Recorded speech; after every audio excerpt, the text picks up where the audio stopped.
the cost approach. This section can pretty much be left alone. I will determine whether or not the cost approach gets included in the reports. Maybe moving forward, I can have you work on that. But for now, just make sure that this replacement cost new is checked. Marshall and Swift is in that box. Here, depending on the quality of the home, whether it's average, what do we have here? Average, good, very good. This one's average. And just select the most recent date that's in that box and put it in there. The cost approach has not been considered to be a reliable indicator of value.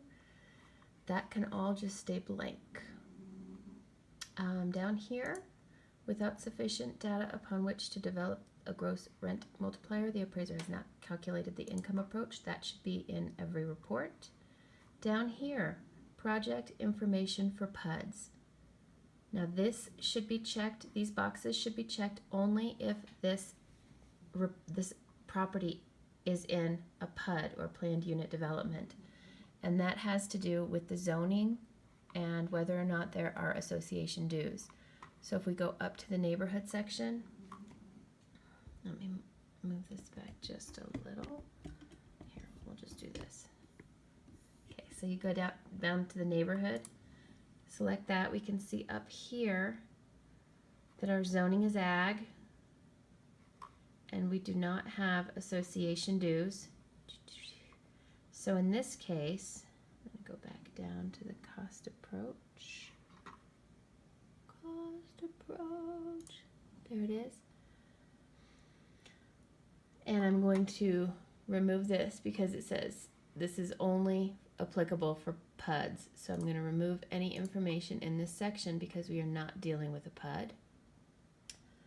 Now we'll scroll down to the bottom, very end of this report, and make sure that everything's in here. I'm going to put today's date in here. And you can put the due date, the date the assignment is due, right there. Everything else looks fine. Make sure that the license is in there, and if it's anything other than the expiration date of 2017, then we have the wrong information, and that'll have to be cleared up by going over here to the assignment tab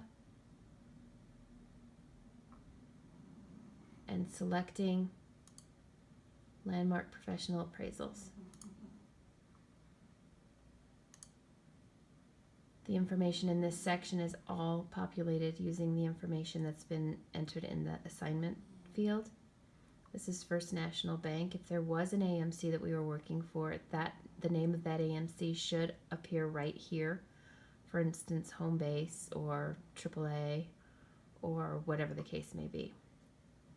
And that wraps up the main URAR.